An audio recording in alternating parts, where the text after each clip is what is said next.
이사야 40장 12절에서 17절 말씀입니다. 누가 손바닥으로 바닷물을 헤아렸으며 뼘으로 하늘을 쟀으며 땅의 티끌을 되담아 보았으며 접시 저울로 산들을 막대 저울로 언덕들을 달아 보았으리야. 누가 여호와의 영을 지도하였으며 그의 모사가 되어 그를 가르쳤으리야.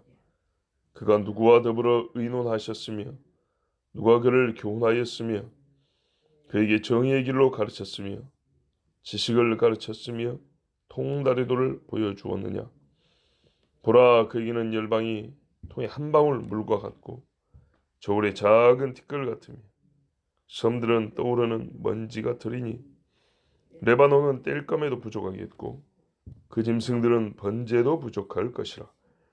그의 앞에는 모든 열방이 아무것도 아니라 그는 그들을 없는 것 같이 빈 것 같이 여기시느니라. 아멘.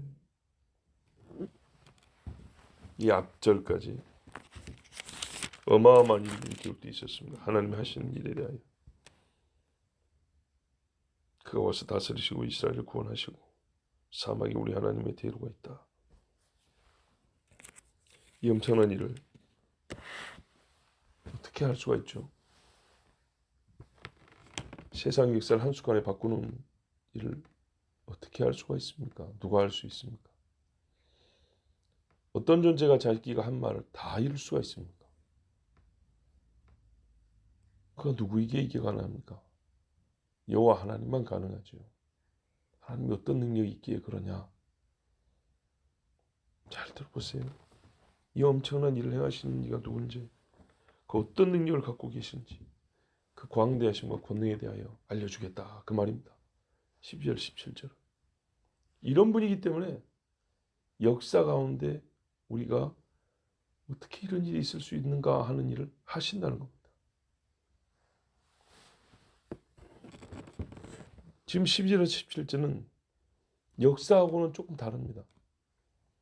하나님의 광대하심을 그분 그대로의 광대하심과 권능을 우리에게 알려주기 위해서 세상에 있는 것들을 사용해서 비교해서 또는 우리 하나님의 능력을 알리는데 말을 구성하기 위해서 사용했을 뿐이지 어떤 역사를 가르쳐 주는 건 아닙니다. 이런 분이기 때문에 앞에 기록된 그와 같은 역사를 할 수 있다 그 말입니다. 어떤 분이냐?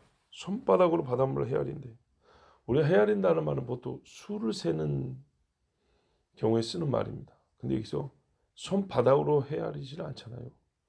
손가락으로 하나 둘 셋 되지. 그러면은 손바닥으로 헤아린다는 말은 뭐 말이에요? 손바닥은 넓이를 말하죠. 넓이를 말한 거예요. 바닷물 덮으면 덮여진다고 말이에요. 하나님의 손바닥으로 바다를 덮을 수 있다는 말이에요. 손바닥으로 해를 못 가리죠 사람은. 근데 하나님은요 손바닥으로 바다를 덮어요. 쫙 놓으면 바다가 손 밑에 있어요.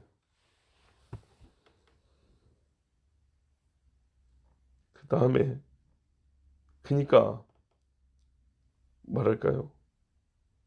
바닷물을 다 덮는다 그 말입니다. 손바닥 밖에서 노는 물이 없어요. 한 뼘이면 하늘 이 끝에서 저 끝까지 재고도 남습니다.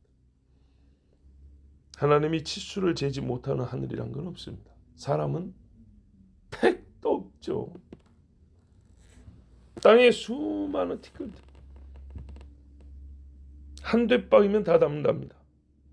땅에 있는 모든 포크레인을 다 동원한다 칩시다. 트럭들을 다 동원한다 하자고요. 그래봐야 그것들은 바로 그 티끌 위에 서 있습니다. 그죠? 불가능한 얘기죠. 근데 하나님은요, 어디 한번 담아볼까? 아니, 이만한 숟가락 하나 담는 것 같은데 다 담겨 있다는 말입니다. 높은 산들. 차 타면서 옆에서 지나가면서만 보여도 와 높다. 그러죠? 그래봐야 우리나라 산들은 세계에 있는 산들 전체에 비하면 높은 산들은 별로 없습니다. 높은 산이 별로 없어요. 우리나라에서 제일 높은 산 어느 산이죠?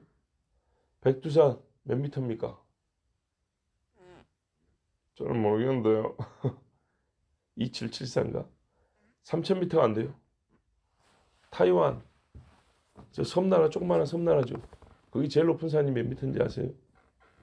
3,700m인가 3,600m인가 그래. 어마어마하죠. 일본의 후지산도 그만할 거예요.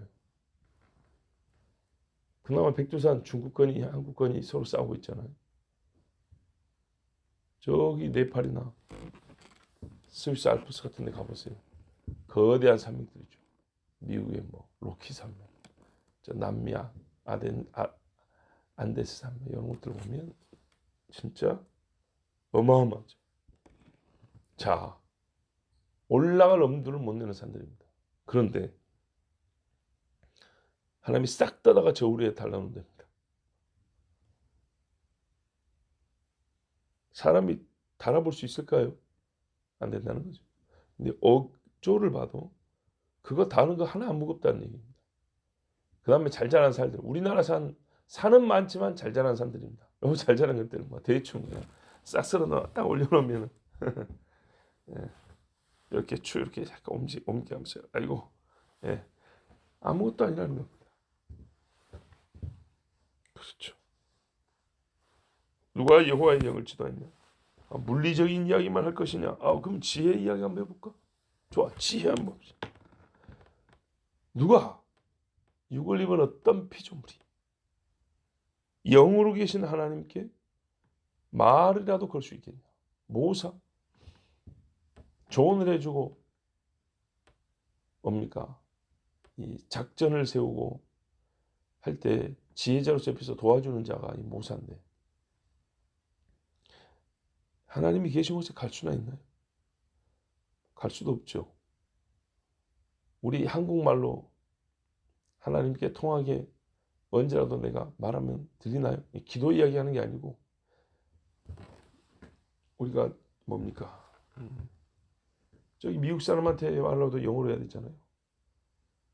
우리 인간은 우리의 말을 갖고 있지만 하나님은 하나님의 언어가 있을 건데 말하자면 이 주제에 어떻게 하나님께 가지도 못하고 무슨 말을 걸겠다고 할 수나 있냐 이 말입니다. 하나님의 한국말을 알아들어 주시기로 작정을 하면 들을 수는 있지만 그냥 있는 그대로 우리가 한국말을 가지고 주제 이 이상한 말을 가지고 하나님 앞에 그러니까 온전한 생각은 온전한 언어에 담기거든요. 한국말도 제대로 못하는 이 실력 언어 실력 갖고 하나님이 하시고자 하는 어떤 일에 대하여 조언을 가능할 수 있겠냐고요. 애가 생각했어도 단어 10개밖에 모른다면 그것도 적재적소에 쓸 줄도 모른다면 어른한테 조언하기가 어렵죠. 어른이 대충 감으로 알아먹죠. 얘가 뭐만 하려는 거고. 감히 하찮은 피조물이 어줍지 않은 말솜씨로 하나님께 가서 무슨 말이라도 할 수 있겠습니까? 영원하신 하나님 앞에 영으로 육을 꿰뚫어 보시는 하나님 앞에 육의 눈으로 본 것을 가지고 하나님을 조언할 수 있겠냐고요. 하나님이 육을 꿰뚫어 본다니까요. 근데 우리는 육 중에 눈알 가지고 본 거 가지고 하나님 앞에 가서 이건 이렇게 해야 되고요. 저건 저렇게 하나님 잘못 보셨어요. 그런 말 할 수 있을까요? 불가능한 얘기죠. 허락해 줘도 안 됩니다. 모든 존재하는 것이 다 하나님의 지혜로 만들어졌는데 어찌 우리가 만드신 분을 가르치겠습니까? 그분이 만들어 놓은 최상급이 난데 내가 나를 만드신 하나님을 가르친다고요. 그러니까 뭐냐면 하나님이 잘못 만들었다 하더라도 이거고 잘 만들었다 하도 이거야.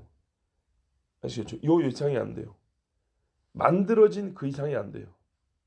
그러니까 내가 잘못 만들었어도 하나님은 잘못 만들어진 나보다 큰 분이죠. 그렇죠? 내가 잘 만들었어도 하나님은 잘 만들어진 나보다 위대하신 분이라고요. 근데 만들어진 이가 만든 이한테 가르친다고요? 말도 안 되는 이야기입니다. 그런데 이 세대의 사람들이 하겠다는 게 그겁니다. 신학자들도 그 하나님이 잘못 생각하시고 하나님 몰라서 그렇다. 또 무신론자는 진화론자들도 인간은 어떻게 해요? 계속 진보하고 진화하고 자기 개발하고 발전하기 때문에 신보다 위대해진다. 초인이 될 것이고 신이 될 것이고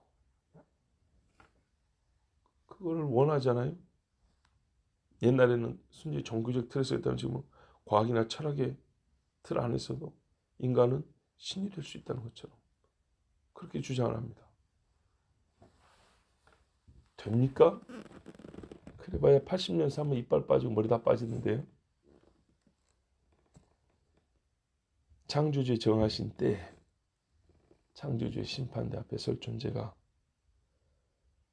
자기 쇠하는 육체를 보면서도 어디 만드신 하나님께 뭘 가르치고 그렇게 만드셨으면 안 되는 건데 말할 수 있단 말입니까? 이렇게 만드셨어요. 막 태어났을 때 애들 피부 뽀얗고 예쁘고 나이 들면서 주름지고 피부 검해지고 뭐 이상한 거 나고 있던 거 다 빠지고 이렇게 만들어놨다고요. 죄 때문에. 스스로 신이 되고자 하는 인간들은 하나님을 써요. 하나님은 하늘에 계시고 너는 땅에 있으니 마땅히 말을 적게 할지니라. 살고 죽는 것이 혀의 권세 달렸으니 말 조심해라 그랬어요. 그가 누구와 더불어 의논하셨냐. 왜 의논이 필요하죠? 내적 갈등이 있을 때 하는 게 의논이거든요. 결정이 쉽게 안 될 때. 결정이 쉽게 안 되는 것은 능력이 부족해서 안 될 것 같고 이것저것 원하는 게 많아서 갈피를 잡기 어렵고 등등의 사유가 있습니다. 하나님의 어떤 내적 갈등, 즉 한 방에 옳은 것을 결정하지 못하는 그런 분인가요? 아니죠. 도덕성을 함양할 필요가 있어서 실수할 때가 있어서 옆에서 에이 하나님 1억 5천만 년 사신 분이 그러면 안 돼. 에이 하나님 한 10억 년 산 분들은 조금 성장을 하셨어야지. 이렇게 말할 수 있어요? 아니죠. 누가 그걸 교훈한단 말이에요. 사람 가르치듯이. 누가 정의의 길을 가르쳤냐. 판단할 때마다 솔로몬 재판 못 들어보셨어요? 그 지혜를 누가 준 것인데 말입니다. 지식을 가르쳤냐. 하나님이 모르는 것이 있어야 배워야 됩니까? 아니죠. 또 통달에도 명철이라고 하는데 정신이 깜빡깜빡 해가지고 그때마다 우리가 분별해주고 우리가 게를 먹을 때 다 발라주면 떠먹기만 하면 되는 것처럼 생선 먹을 때 발라주고 젓가락질만 하면 되는 것처럼 그렇게 하나님 앞에 해줘야 됩니까? 아니죠. 혹시 이런 일을 했다는 사람 들어본 적 있으세요? 뭐 어젯밤에 천국 가서 하나님하고 협상 좀 하고 왔다네요. 온 사람. 하나님이 이번에 이스라엘 전쟁에 무슨 일을 하셔야 되는데 세상에 전문가들 전문가이 좀 필요하다 그랬고 내가 뽑혀서 지난밤에 갔다 왔네. 그런 사람 보셨어요? 없죠. 절대 없어요. 보라. 이제 극적이면서 탄성의 소리죠. 그에게는 열방이 한 통의 한 물과 같다. 세상에 가는 모든 사람, 모든 민족 다 모아봐야 통에 물이 가득한 것도 아니고 한 방울 물이 돼. 저울의 작은 티끌, 저울의 티끌은 닳아지지도 않아요. 섬들은 떠오르는 먼지 같다. 먼지 같으면 공중에 이렇게 훅 뜨잖아요. 공기 중에. 그것처럼 바닷물을 공기라고 한다면 그 나와 있는 부분을 보면 떠 있는 먼지 같은데 먼지가 뭡니까? 먼지. 얼마나 작습니까? 아니 어떤 섬은 호주 같은 거는 하나의 대륙으로도 불리잖아요. 어마어마 크잖아요. 거기서 모든 대륙이란 것도 다 섬입니다. 결국에는 끝으로 가면 바다잖아요. 아무것도 아닙니다. 진짜. 근데 누가 하나님 앞에서 입을 연단 말이에요. 자, 이제 과학자들 이야기 잠깐 해볼까요? 어려운 이야기 하니까 잘 들어보세요. 여러분, 이불 같은 거, 큰 옷 같은 거, 부피 많이 차지하잖아요. 옷장에 넣으려면 겨울옷 같은 거 정리하려면 하나 들어가면 이만큼씩 먹어버리죠. 그래서 어떻게 해요? 비닐로 싸가지고 진공청소기로 공기 빨아들여 버리죠. 쏙 빨아들면 납작이 자꾸 요만해지죠. 하집사님 그렇죠? 예. 그래요. 요만해져요. 그걸 더 빨아들이면요. 이렇게 작아지겠죠. 빨아들일 만큼 빨아들이면 얼마나 될까요? 요만해집니다. 세상 모든 것이. 그럴 수도 있나요? 과학자 이야기 해볼게요. 만물은 이 원자의 세계, 사물의 구성은 가장 작은 입자의 단위로 들어가면 핵이 있고 중성자가 있고 전자가 돌고 뭐 이런 얘기 들어보셨죠? 그죠? 들어는 보셨죠? 나 설명할 소리 하는 게 아니에요. 걱정하지 마세요. 그런데 와보세요. 여기 도는데 쉽게 말해서 얘가 가운데 하나 있고 얘가 빙글빙글 돈다고 이렇게. 그죠? 여기에 모든 것이 들어가면 이렇게 되어 있어요. 근데 요 사이가 우리가 좀 확대해 놓고 그렇지만 엄청나게 좁아요. 좁아서 우리 손가락을 누르면 우리 손가락이 이러고 있어요. 그래서 딱 걸려요. 이 속이 그렇게 생겼는데 손가락이 크니까 딱 걸린다고. 아시겠죠? 속으로 들어가면 이렇게 생겼어요. 빈 공간이 이렇게 많아요. 뭔 말인지 이해되세요? 빈 공간이 이렇게 많아요. 그래서 이거를 이렇게 딱 달라붙게 해버리면 마음을 이렇게 다 달라붙게 하면 진짜로 한 방울밖에 안 된다. 무게는 엄청나겠죠. 그렇죠? 이따위는 것들 다 뭐. 이게 무슨 말이냐면 이렇게 하면 부딪히네. 부딪힌다고. 왜? 그런 원자들이 모이고 모였고 이거 크잖아요. 나는 더 크고. 그러니까 큰 면이 부딪히니까 충돌이라는 건데 원자 속으로 들어가면 이 사이로 몇 천 개라도 들락날락 할 수 있어요. 이 공간이 훨씬 크다는 거예요. 공간이 훨씬 많아서 그 공간을 싹 없애버리고 그 밀입자들까지만 끼리만 딱 밀착을 시켜놓으면 세상은 한 방울 물밖에 안 된대요. 그렇게 작대요. 이론적으로 그렇다는 겁니다. 근데 사람은 그렇게 할 수도 없고 그런 걸 본 적도 없죠. 하나님이 마음 먹으면 할 수 있다는 겁니다. 근데 하나님이 하시는 요 일을 요즘에 과학자들도 과학 이론으로 된다고 말한다니까. 사람이 된다 하면 하나님이 되고 사람이 안 된다면 안 되냐? 그게 아니고 하나님이 이미 하시고 하실 수 있는 일을 사람도 인정할 수밖에 없다는 말이에요. 이런 개념 자체를 설명하고 이해한 사람이 없었어요. 고대 사람들은 몰라요. 요즘에 과학은요 하나님의 존재와 하나님이 하신 일을 증명하는 도구지 하나님을 부정하는 도구로 쓰여서는 안 됩니다. 현미경을 보면 얼마나 하나님이 조밀하고 멋지게 만드는지 알 수 있잖아요. 망원경만 봐도 얼마나 광대하고 큰 세상인지 알 수 있잖아요. 자, 그런데 하나님 앞에서는 뭐라고요? 아무것도 아니라고요. 16절 보세요. 레바논은 땔감도 부족하다. 울창한 숲과 좋은 목재 생산지로 유명한 데가 레바논입니다. 레바논의 백향목 그렇잖아요.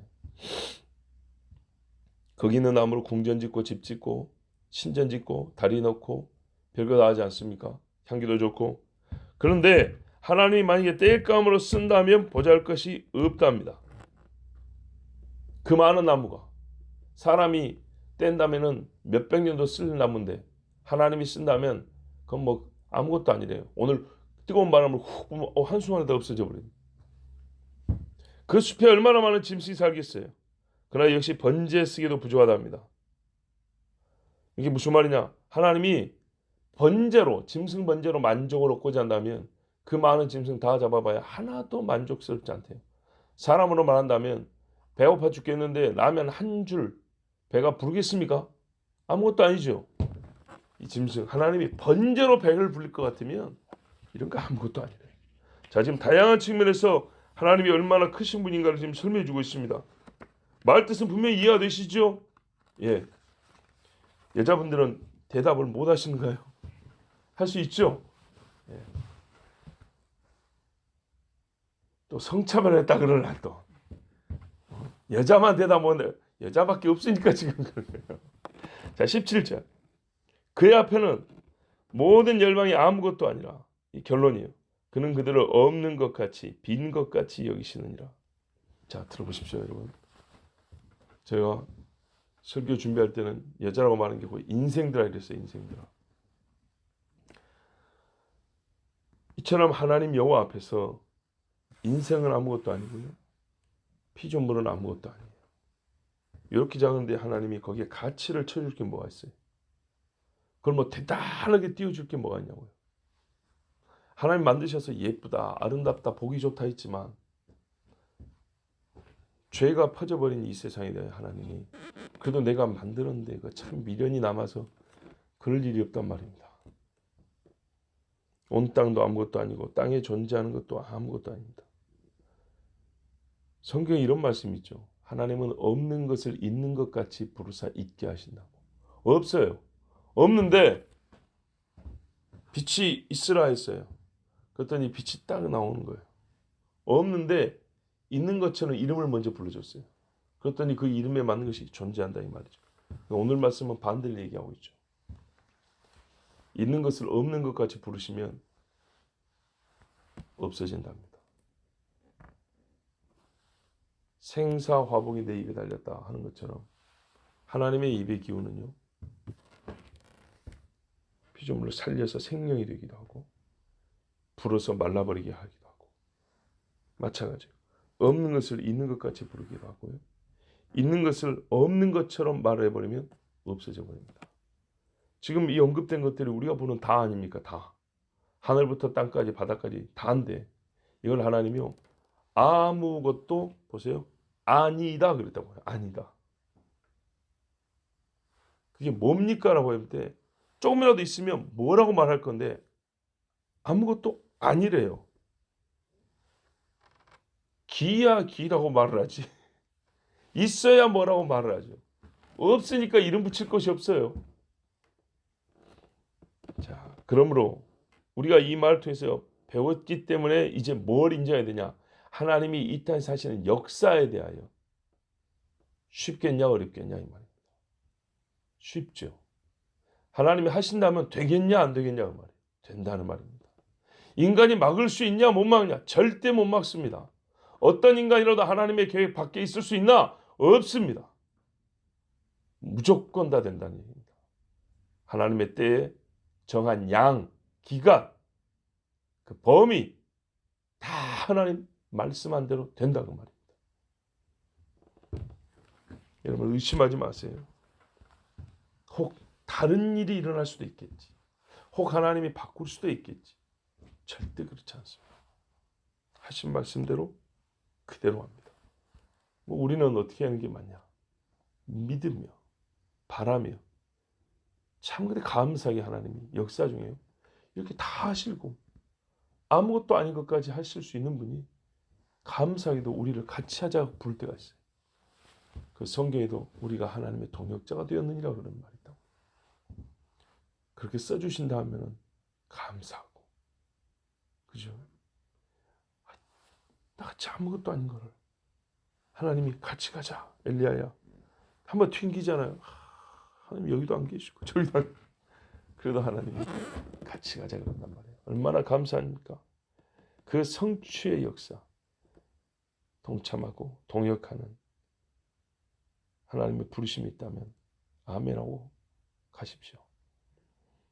모든 일이 이루어질 때 그리고요 찬송하는 입이 되길 바랍니다. 예. 시온산에 올라가 주님을 찬송하는 입술로 감히 하나님 무시하고 모욕하는 이 사탄의 말 그 입에 신성모로하는 말이 있더라. 절대 배우고 듣고 따라하지 말고 천사들이 하나님을 찬송하는 것처럼 모든 일이 하나님의 뜻 가운데 이루어지는 걸 보고 찬송하는 입술 갖기를 바랍니다. 기도하겠습니다. 하나님 감사합니다. 오늘도 우리는 하나님의 말씀을 읽는 입술이 되었고 아멘하는 목소리를 내었고 주님 앞에 간구하는 자세를 가집니다. 아버지여 주님은 없는 것도 있는 것 같이 부르시고 있는 것도 없다면 없애버리시는 하나님이십니다. 누가 주님을 가르치며 누가 주님을 막으리까? 우리는 다만 주님이 하신 말씀을 아멘하고 믿으며 주님 하신 일을 동참하고 따라갈 뿐입니다. 바라고 소망하는 일이 주의 뜻이 이루어지는 것입니다.